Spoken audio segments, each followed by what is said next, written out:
dahil sa kakauntian ng inyong pananampalataya, sapagkat katotohanan sinasabi ko sa inyo, kung magkaroon kayo ng pananampalataya na kasing laki ng butil ng binhi ng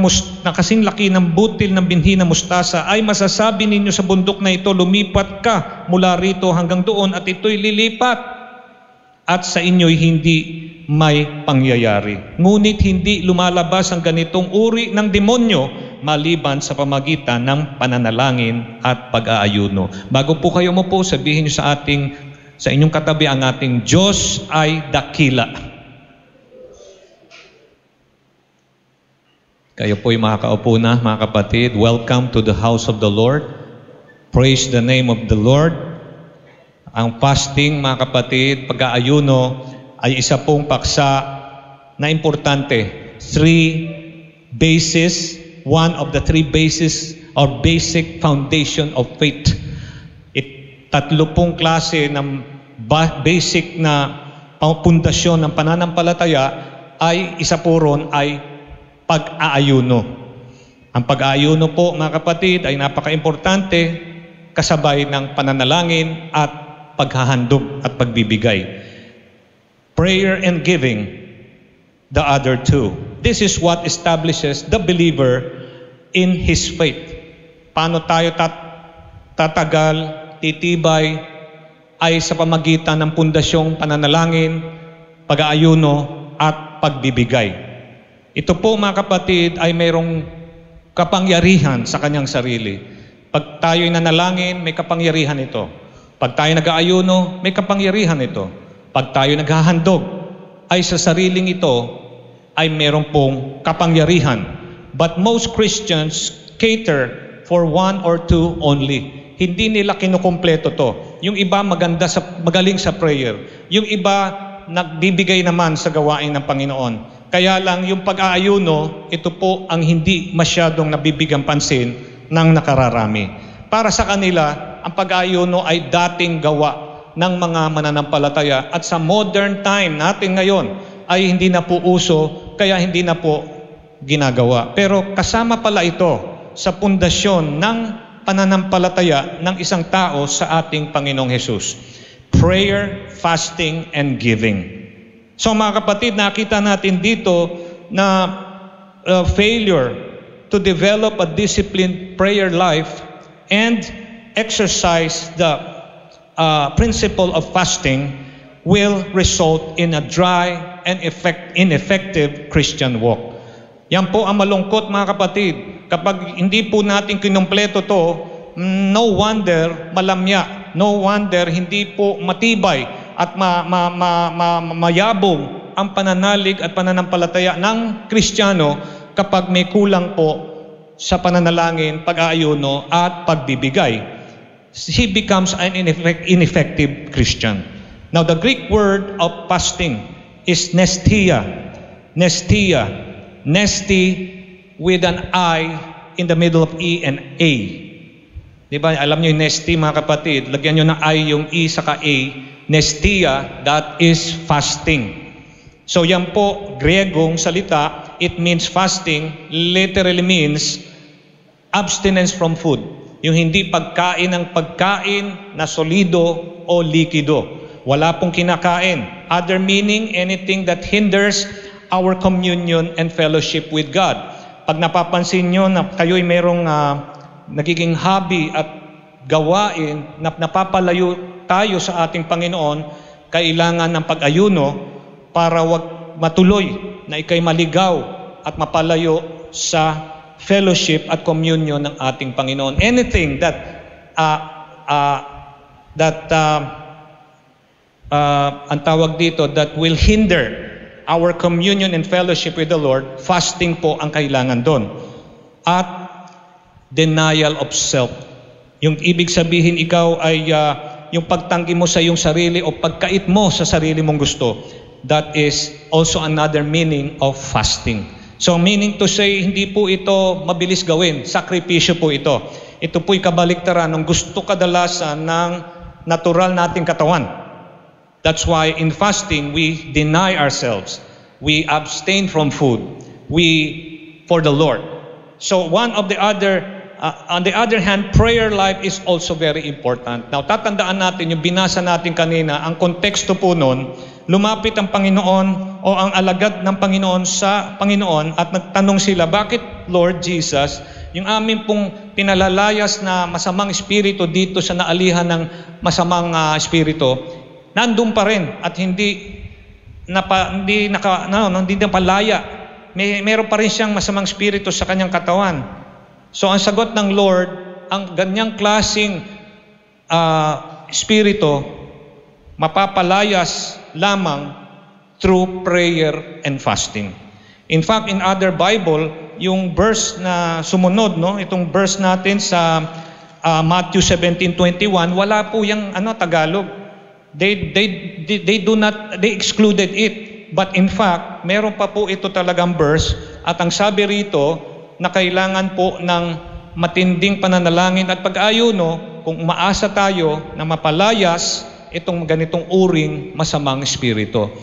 So malinaw po dito sa context na kung gusto natin ng pambihirang tagumpay o breakthrough sa ating mga pagsusubok sa buhay, para tayo magwagi, hindi lang po prayer. It should be prayer and fasting.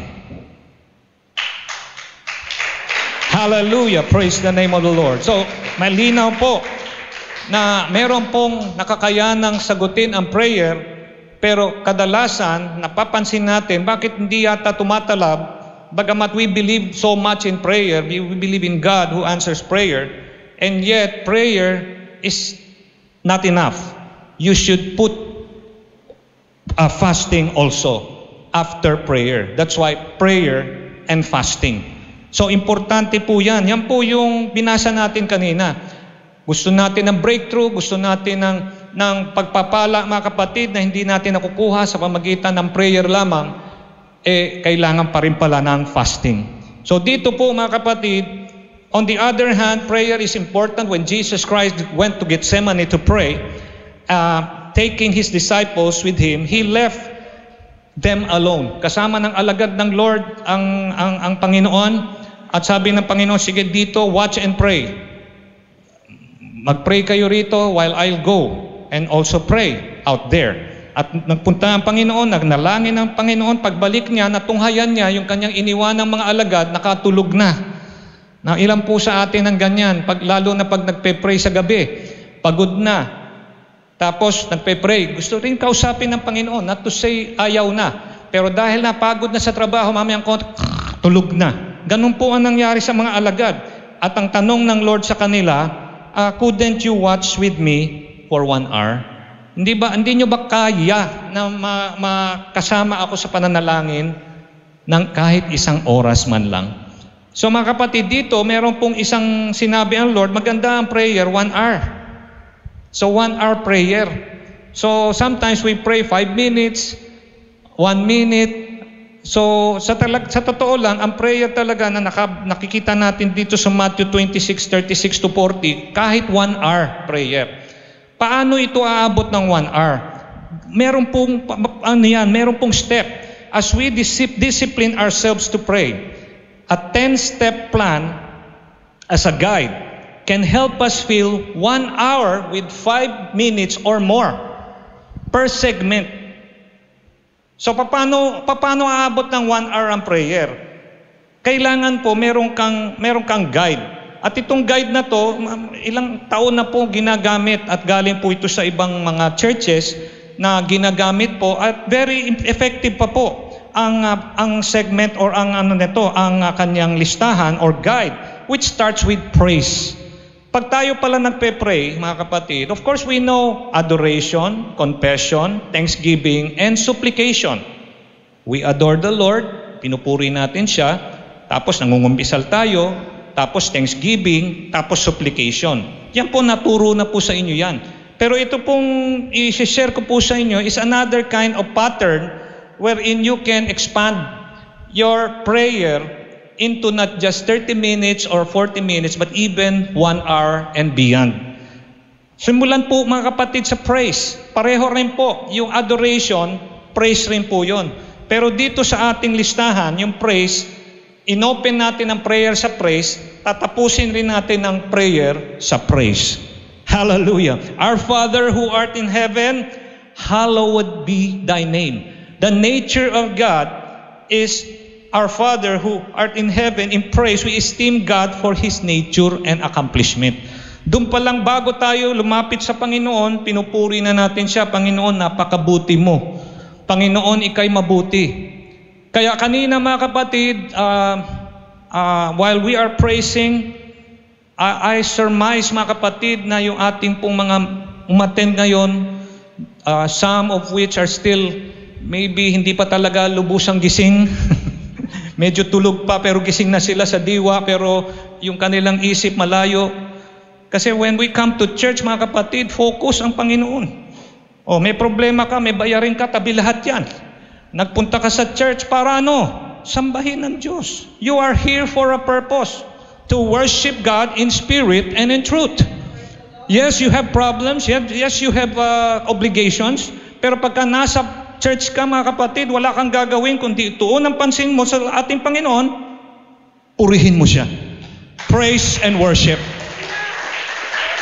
So, paano mo siya sasambahin? Sino ba ang Diyos sa buhay natin?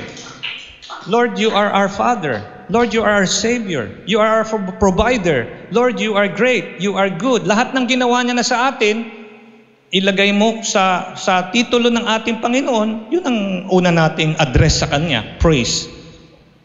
Sa Lord's Prayer, sa Matthew, our Father who art in heaven, hallowed be thy name. Pinuri ng prayer, nagpe-pray ang Panginoon. So in praise, we esteem God for His nature and accomplishment. Psalm 63 verse 3. After praising the Lord in prayer, we have to wait in silence.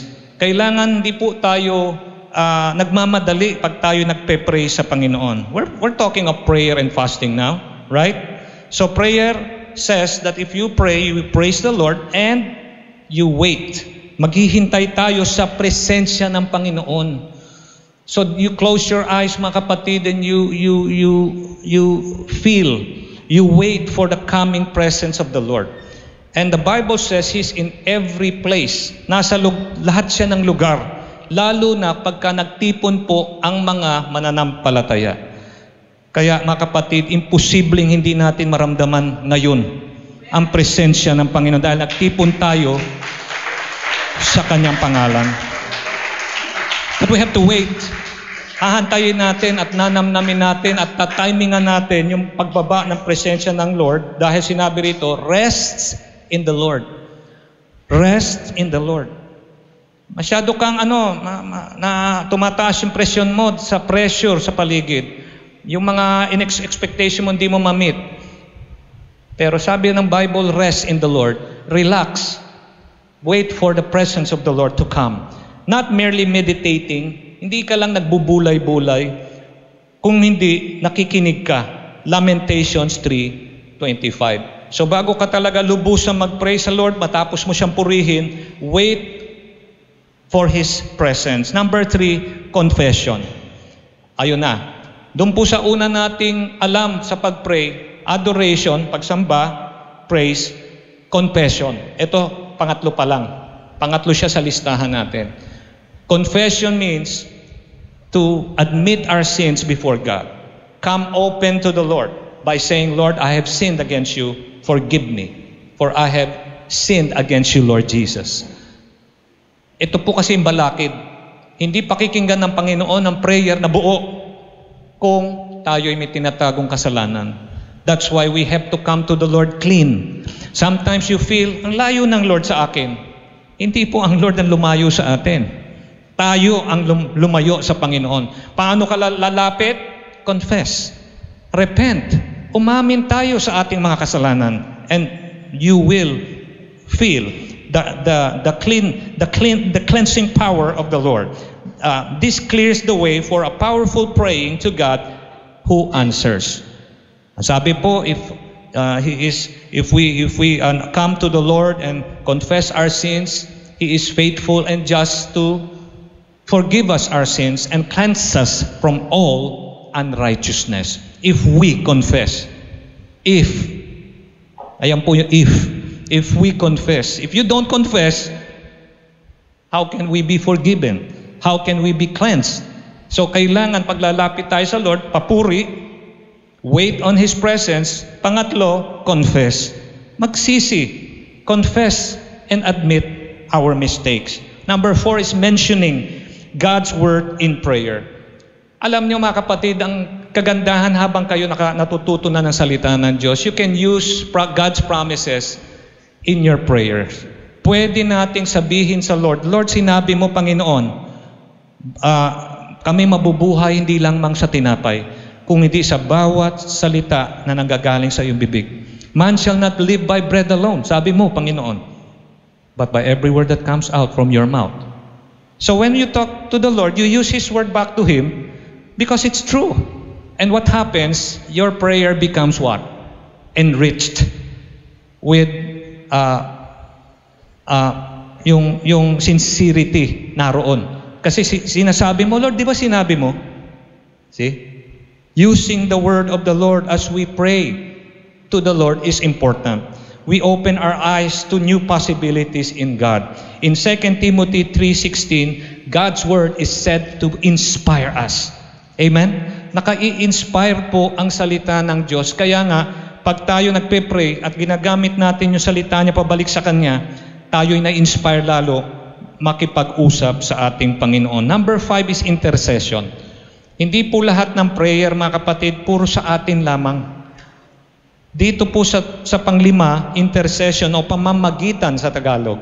Pag tayo nagpe-pray, hindi lang po yung sa atin, Lord, trabaho ko, pera ko, karir ko, Panginoon, nararamdaman ko. Hindi po ganun. Intercede, pamamagitan sa iba. Our prayer now centers on interceding for the lost and the dying world. So kasama po sa prayer natin yung mga kamag-anakan, mga kaklase, kaibigan, kausap sa negosyo, na ipagpe-pray natin bukod sa pinagpe-pray natin para sa ating sarili. Ito'y pagpe-pray sa iba. Sa pamamagitan, namamagitan ka para sa iba. And you pray for others, not just oneself. Interceding for the lost and the dying. Pinapag-pray mo yung ibang tao. And it involves travail of the soul. Hindi lang po yan parang, okay, dinidictate ko, Panginoon, classmate ko, si ganito, si ganyan. Hindi po lang ganon. You come to the Lord and ask, Lord, itong kaibigan kong ito, I don't know how to reach her or reach him, but you can. And sa dami nating kakilala, 5 minutes is not enough to pray for all of our loved ones, all of our friends. Not to talk about virtual friends, mga kapatid. Sabihin na natin yung actual friends.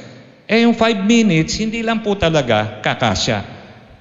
Kaya kung lahat nitong gagawin natin, 10, 5 minutes or 6 minutes or even 7 minutes, lagpas-lagpas po, aabot po ng 1 oras. Palakpakan po natin ang ating Panginoon. Na hindi mo pinipuwersa, pinapahaba.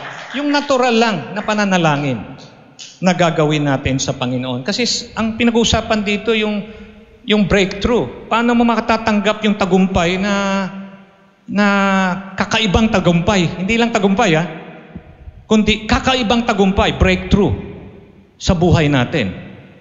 Prayer and fasting. So kailangan dito, Matthew 9:37-38, prayer.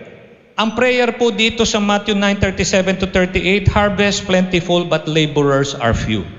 Malawak po ang anihin pero kakaunti lang po ang manggagawa. Amen?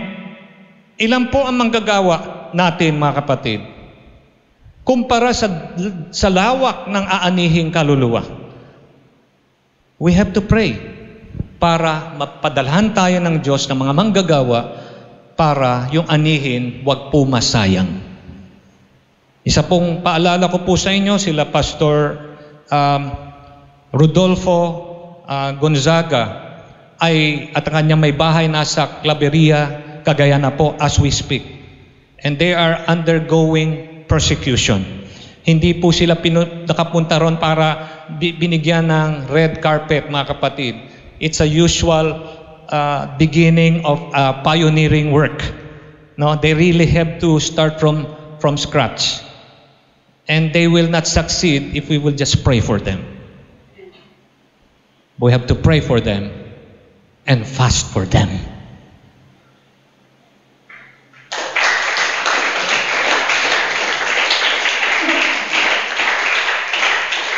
Hindi po yan, no, pinadalahan na natin sila ng pamasahe. We give them a monthly support of this much. That's not enough. No, we are praying for them. That's not enough. We have to fast for them. Kailangan mag-ayuno pa rin po tayo sa kanila. Pero mamaya po yung ayuno kasi prayer muna eh. Di ba? Prayer muna. Balik tayo sa prayer. Interceding. Praying for them. Now, number 6 is petition, yung paghiling na po. Ito na po yung hihiling na tayo. Ang alam natin kadalasan, Lord, give me. Hiling na agad yun, petition. Hindi tama yung prayer kung hiling lang ng hiling. Kailangan may papuri, mayroong paghintay sa presensya ng Lord, mayroong paghingi ng tawad sa ating Panginoon, at mayroong pag-praise sa kapwa. At saka lang, supplication. Ayon, doon sa Acts. Adoration, confession, thanksgiving pa nga nauna, no? Tsaka supplication. Dito, petition na po. This aspect of prayer concerns our personal needs. The Lord's Prayer include petition in the expression, give us this day our daily bread. Diba? Yun po yung pattern. Hindi po sinabi, ganito kayo mag-pray, Our Father who art in heaven, 1,000 times. Ayaw ng Diyos yun, mga kapatid. Vain repetition po yun. Our Father who art in heaven, hallowed be. Ayaw po ng Diyos yun. Tawagin mo mga kapatid yung kahit isang estudyante sa taas. Sabihin mo sa kanya, bumili ka ng tinapay, bumili ka ng tinapay, bumili ka ng tinapay, bumili ka ng tinapay. Ano po yun? Bumili ka ng tinapay, bumili ka ng tinapay. Siguro maaasar po mga kapatid yung kausap mo. Ayaw po ng Diyos yung gano'n na paulit-ulit na prayer. At sana yung ating pong mga kaibigan, ma-realize nila na ang tamang prayer, hindi po yung pag-ulit dun sa Our Lord's Prayer. Kung hindi kunin nila yung katas ng Our Lord's Prayer na Our Father, ano yung sinisimbolize nun? Hindi yung uulitin yung verbatim, yung prayer ng Lord.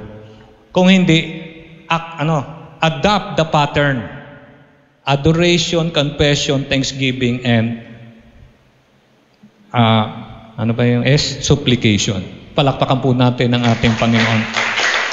So dito po, sumunod na yung thanksgiving, pagpapasalamat.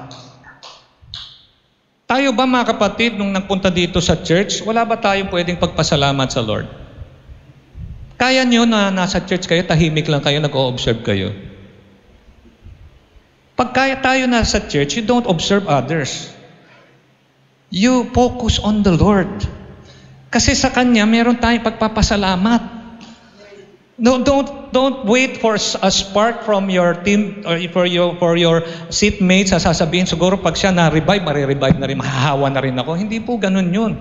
Revival starts within. Nasa atin. Kaya pag ikaw pupunta ka sa church, of course, you mind your seatmates, you mind your brothers and sisters. Kapatid natin yan eh. Pero in reality, when you come to church, ang tunay na focus mo doon, audience of one. Hindi ikaw yung audience diyan nanonood. Ang nanonood lang ang Diyos. Pinanonood ka, anong gagawin ng anak ko sa akin? You will come to the church to praise Him. You will come to the church to thank Him. You will come to church to worship Him. Ayun. Magpapasalamat ka pagka ikaw nasa church, nasa Panginoon. Bibigay mo yung pasasalamat mo sa Lord. Tama? Palakpakan po natin. Kaya hindi pwede na wala kayong gagawin eh. Then nakaupo ako, hinahantay ko yung magkaroon ng revival. No. It starts from within, and when we worship the Lord, we thank Him. Part of praying, thanksgiving. Kumain po kayo, di ba kanina? Ano ba ang inyong almusal? Pandesal? Sa aming mga merong pong edad, yung paborito namin, yung malapot, quaker, para po sa amin. Sa inyo, yung yung mamantika, yung kanin na malamig, linagyan ng Ginawang fried rice? Tuyo, etc. Ano pa? Bago kayo kumain, di ba sabi mo, Lord, salamat sa pagkain aming kakainin. Thanksgiving. Prayer. Magpapas tayo. Naku po. Kaya ayoko mag-fasting. Gugutom ako eh. Di ba kahit kumakain ka mamayang konti, nagugutom ka naman rin? Tama ba ako? Pero itong paggutom na ito, fasting, discipline to. Talagang niloob mo. Kasi hindi lang pala prayer para masagot yung ating mga request. Minsan, kailangan rin ng fasting. Pero hindi pa tayo patapos sa prayer, ha? Balik muna tayo sa prayer. Kasi nagpapasalamat pa lang tayo rito. Nagpapasalamat tayo sa binigay ng Lord. Ano bang kaibahan ng thanksgiving sa praise? Meron bang kaibahan? Yung papuri sa pasasalamat sa Diyos. Ang pasasalamat sa Diyos ay yung binigay mo ng pasasalamat sa Diyos dahil may ginawa siya sa atin. That's why we give thanks. Right? Pero ang papuri, kahit hindi pa kumikilos ang Diyos, pinupuri mo na siya. Kasi alam mo, pag kumilos siya, hindi lang papuri na lang ang mabibigay mo. Pasasalamat pa. Kasi pag kumilos na siya, pasasalamat na yun eh. Tama? Yung makilala mo na siya ay mabuti. God is good. God is faithful. He's not just faithful, mga kapatid, siya ay Diyos ng faithfulness. Katapatan. Tapat ang Diyos. Anong gagawin natin? Thanksgiving? Hindi. Praise. Praise. Lord, dakila ka, napakabuti mo. Linigtas mo kami. Because of your love. Ayun. God is love. Yung katangian ng Lord, dahilan para magpuri ka. Yung ginawa niya sa atin, dahilan para magpasalamat tayo. Kaya I cannot understand sometimes when I request people to worship the Lord, purihin natin ang Panginoon. Parang hirap-hirap magpuri ang tao. Galing sa puso yan, mga kapatid. Para siyang bukal na kung paano ka blines ng Lord, paano mo naunawaan yung ginawa ng Diyos sa iyo. Ganun ka rin kalalim magpasalamat, ganun ka rin kalalim magpuri, ganun kalalim magsamba sa Panginoon. Pero kung lahat ng bagay na ito ginawa na lahat ng Diyos, hindi mo pinapansin, pwede kang ganun na. Nanonood ka lang sa simbahan. Pinanonood mo yung iba na nakatatanggap ng presensya ng Panginoon. Samantalang pwede naman tayo sabay-sabay mag-enjoy sa presensya ng Panginoon.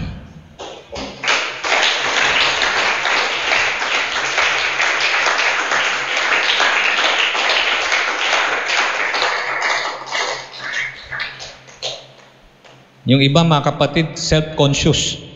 Naku, baka matanggal yung pilik mata ko o baka matanggal yung cutics ko rito pag sobra ako magtataas ng kamay kaya medyo mababa lang. O yung make-up ko baka mabawasan, etc. Self-conscious. Ano ba naman? Di ba yung Diyos ang nanonood sa atin, na higit kaysa sa tao?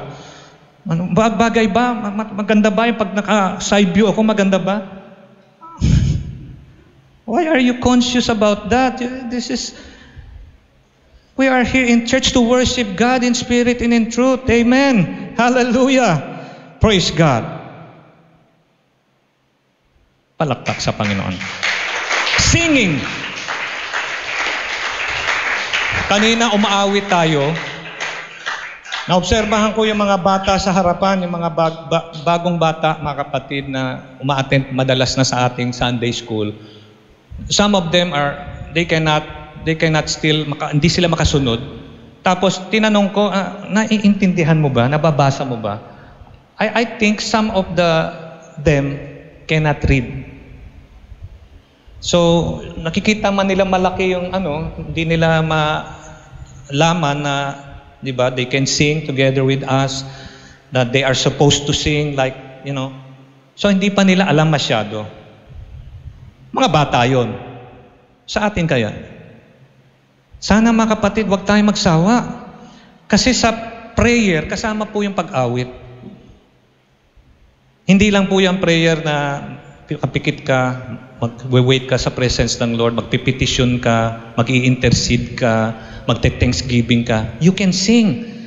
Pwede kang umawit. Example po, Jesus is coming this way, and He is coming for you and for me. I know the load that you carry, and the pain that you bear, that's what Jesus is coming for today. Merong mga awit na pag inawit mo, you feel the presence of the Lord, and you can express to God what you feel. Pwede ka rin umawit ng it's so good to remember your goodness, O God. Jesus, just mere mention of your name. Ang daming awit. Yung inaawit ko, medyo panahon ko po yun, mga kapatid. Pero pwede nyo awitin yung bagong Christian song ngayon na habang nagpe-pray kayo. Pwede po. Kasi mga kapatid, yan po ang sabi sa Psalms 100 verse 2. Sing a new song to the Lord.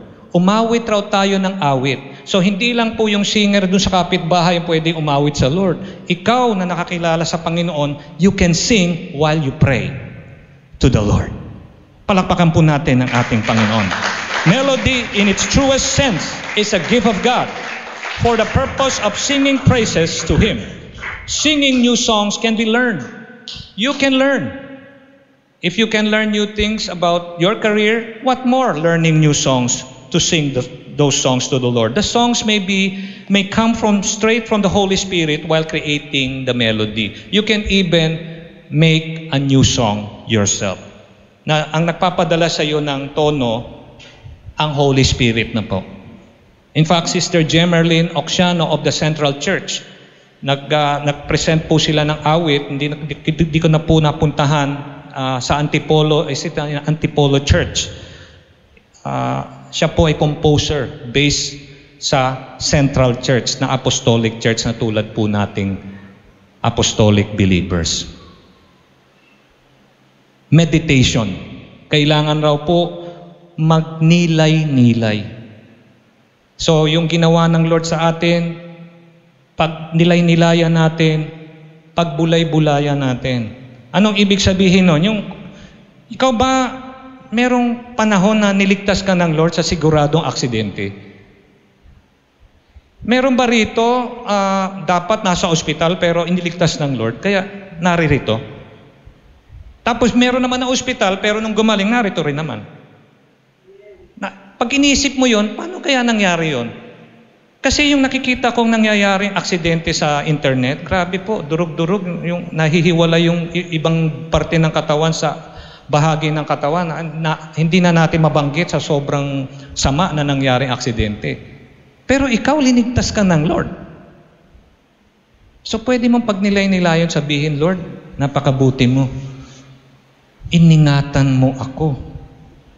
So, yung nangyari dati, naging fresh. Kaya pag nakipag-usap ka sa Lord, fresh ang pakikipag-usap mo sa Panginoon. At the moment, ATM. Meditating, pondering spiritual themes about God. Ano ba yung mga gagawin ng Lord? Sakasakali, mga kapatid, ang bansang Pilipinas ay manumbalik sa Panginoon. Ay, yayaman po lalo ang ating bansa. Alam nyo, mayaman po ang bansang Pilipinas. Ninanakaw po ng ibang bansa ang ating pong, yung ating mga teritoryo. Pati yung teritoryo doon sa may bandang Aurora, doon sa Kasiguran, na talagang Pilipinas na talaga lang ang malapit doon, inaagaw pa rin ng mga ibang salbahe. Mayaman po ang ating bansa. Pero lalong pagyayamanin ng Diyos ang bansa natin. Kung ating bansa magsisi, manumbalik, magpakumbaba sa tunay na Diyos na buhay. So when you meditate those things, ang ganda. The church can do a lot of things in prayer. And of course, when we close our prayer, 10th, praise pa rin. Nagsimula sa papuri, magtatapos sa papuri. Bakit kamo? Doon sa prayer ng Lord, for thine is the kingdom and the power and the glory forever and ever. Amen. Yun po yung pattern na ginamit ng Lord dati. So yun ang ginagamit rin natin. Nagsimula tayo ng Our Father who art in heaven, hallowed be thy name, pinuri natin ng Diyos. Sa ending, ganun din. Lord, all the glory belongs to you. And in closing, in Jesus' name, Amen. Prayer. Prayer.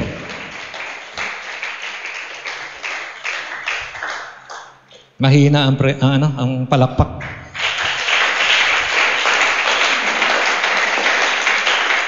Now, prayer po yun. Yung fasting, paano na? Ang fasting, mga kapatid, napaka-importante. Fasting, on the other hand, is a spiritual exercise that teaches us to depend on God rather than on food. Pagka ikaw nag-aayuno, hindi lang sa darating na Thursday at Friday, dahil dito po sa church natin, stay in po, you can stay here.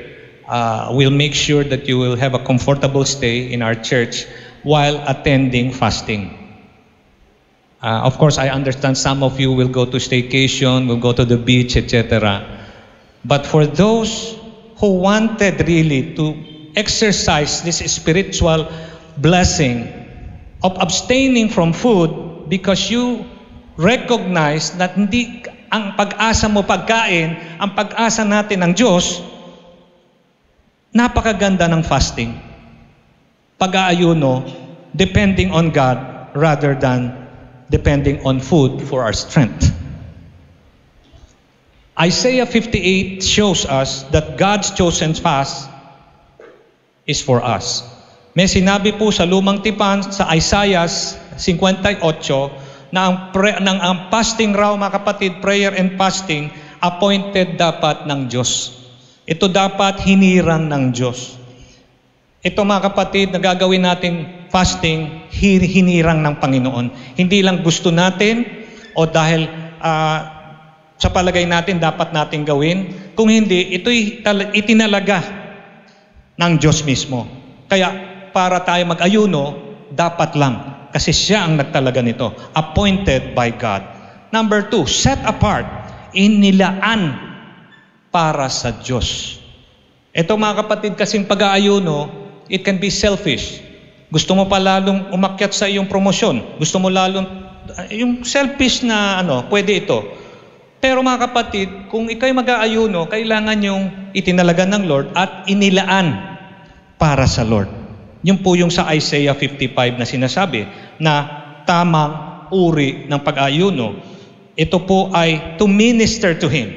Pag tayo raw po nag-aayuno, naglilingkod tayo sa Panginoon. Sinasabi natin, Panginoon, gamitin mo kami. I abstain from eating food. I deny myself so I can serve you more. Paglilingkod sa Panginoon. Ayuno. Ang ayuno, hindi lang po sa Holy Week. Yan po ang gusto kong paalala sa inyo. Hindi lang po Holy Week yan. Any day, pwede kang mag-ayuno. Pagka kailangan. Basta alam nyo na paano mag-ayuno, di ba? Mag-ayuno kayo bukas, ngayon pa lang, mahina na inyong pagkain. Para hindi kayo mabigla kinabukasan. At pagka kunwari, nag-ayuno kayo kinabukasan, the next day, kung kakain na kayo, huwag kayong kakain ng solid food na masyadong matigas. Baka mapunit ang inyong bituka, mawala kayo sa mundo, nawala sa oras. Kailangan tama po ang pag-breaking ng fast. Nag-fast kayo ng isang araw, kinabukasan, mag-breaking, malambot na pagkain hanggang balik sa normal. Palakpakan po natin ang ating Panginoon. Ayuno na inilaan sa Lord. Ayuno na magpaglilingkod sa Lord at to honor and glorify the Lord. Yan po yung gusto ng Panginoon na ayuno. Yung pag nag-aayuno tayo, nalalwalhati natin siya. at nabibigyan natin siya ng papuri, pagsamba. At huli, sinabi po rito, to accomplish His sovereign will. Hindi lang po prayer. Sa church na ito, kompleto po ang katuruan na inyong maririnig. Hindi lang po prayer ang masusunod nating kalooban ng Lord. Ang masusunod natin buo, prayer and fasting. Susundin natin ito. Palakpakan po natin ang ating Diyos. Praise the name of the Lord.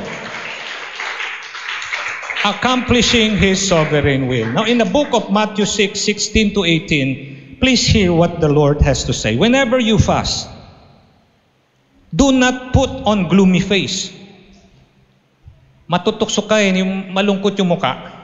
Kasi gugutom ka hirap ka As hypocrites do. For they neglect their appearance to appear to be fasting before man. Truly I say to you, they have the reward. But you, when you fast, ayon. Pero kung tayo raw, na mananampalataya, na susunod sa Diyos at gagawin yung honoring and glorifying God in fasting. When you fast, anoint your face or head and wash your face so that you may not be seen fasting by men. Kailangan pag tayo nag-aayuno, ang mukha natin para tayong handa mga kapatid mag-staycation. Handang-handa tayo maglibot-libot ng mall na meron tayong panggastos. Ganun pala yun. Happy ka. Hindi ka nahalata na nag-aayuno ka. Kasi mga kapatid, yung iba, sa appearance pa lang, sasabihin na nung nakakita, nag-aayuno ka, no? Kailangan, kahit nag-aayuno ka, makita sa mukha mo, masaya ka. It's a privilege to fast for the Lord. And you're happy doing it. You're not just happy, you're excited. Palakpakan po natin ang ating Lord.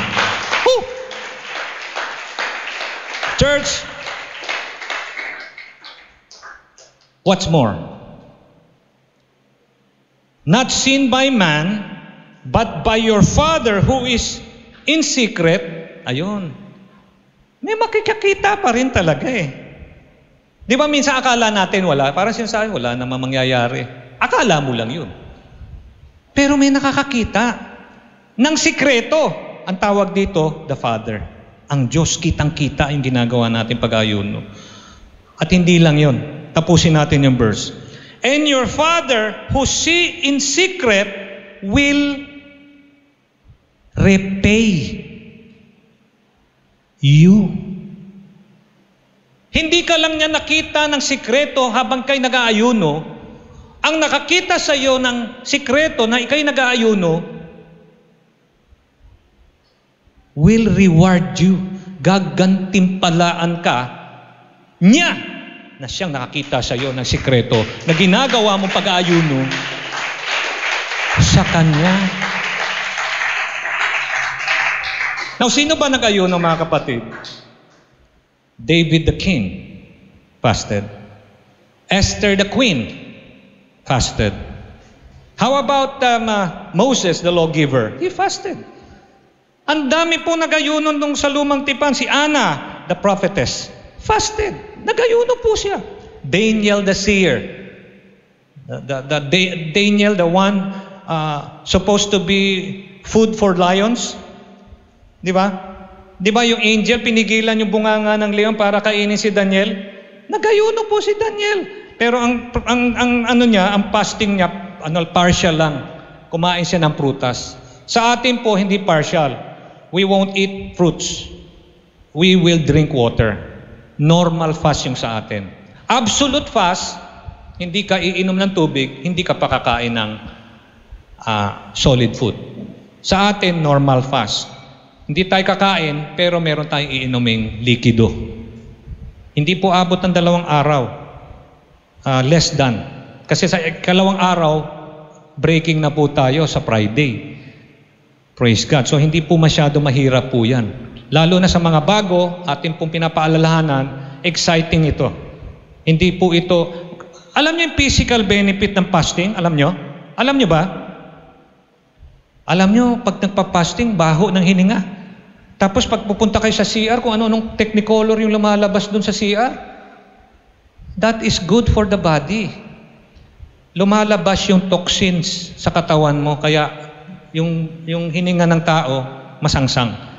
Pangalawa, yung technicolor nakikita nyo sa palikuran, yung mga marurumi na hindi po ma-flush out ng bituka dahil palagi busy. Eat all you can palagi. Ang daming overtime yung bituka ng tao eh. Oh, walang tulog yan eh. Eh ngayon, sabi ng bituka, wala. Nag-aayuno kami. Nagkaroon siya ng what? Maintenance break.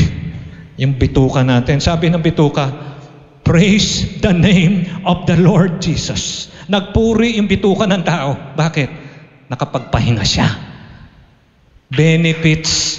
Benefits. Sino pa nag-ayuno sa Bagong Tipan? Si Pablo. Nag-ayuno. Pinakamatinding nag-ayuno si Jesus. Sasabihin ng iba, yung aming puno, hindi na bautismuhan. Kasi bukod tangi siya, puno. Hindi siya na bautismuhan sa pangalan ni Jesus. Eh, sagot ko sa kanya, si Kristo nga na bautismuhan eh. Paano mo sasabihin, hindi nababautismuhan yung pinaka-pinuno ninyo?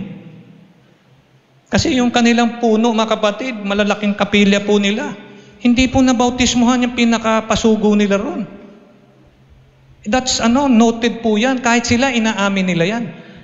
Paano mo sasabihin na tamang pinuno yan? Eh yung pinaka-pinuno ng nagtatag ng gawain niya, ang pangalan ay katawan ni Kristo, nagpabautismo. Hindi para patawarin yung kasalanan niya, para tuparin ang lahat ng katwiran ng Panginoon. Kaya siya nagpabautismo. To fulfill all righteousness. Yan. Kaya hindi ka exempted. Lahat dapat magpabautismo sa pangalan ni Jesus, Acts 2:38. Eh yung iba, ayaw mag-fasting. Luma na yan eh. Hindi naman kami apostolic eh. Hindi kami magpa-fasting. Ito lang ang masasabi ko. Kung lahat nag-fasting, kasama pa si Kristo, what exempts you not to fast? You are in good company. If you fast, you practice fasting, you are an apostolic kasi you are in good company. Kasama kasi natin si Jesus na nag-fasting rin.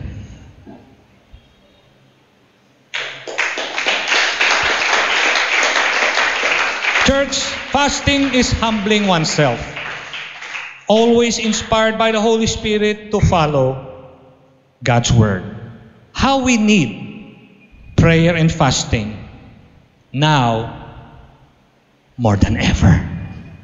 Di nyo ba alam, doon po sa hindi nagpa-fasting, wala po tayong maasahan sa kanila. Pero kailangan ng sanlibutan ngayon. Hindi lang prayer, but prayer and fasting. Join our prayer and fasting this Thursday and Friday. Kung pwede nyo i-reset yung staycation nyo, do so. But if you cannot, you can still fast in another day. Because we need prayer and fasting now more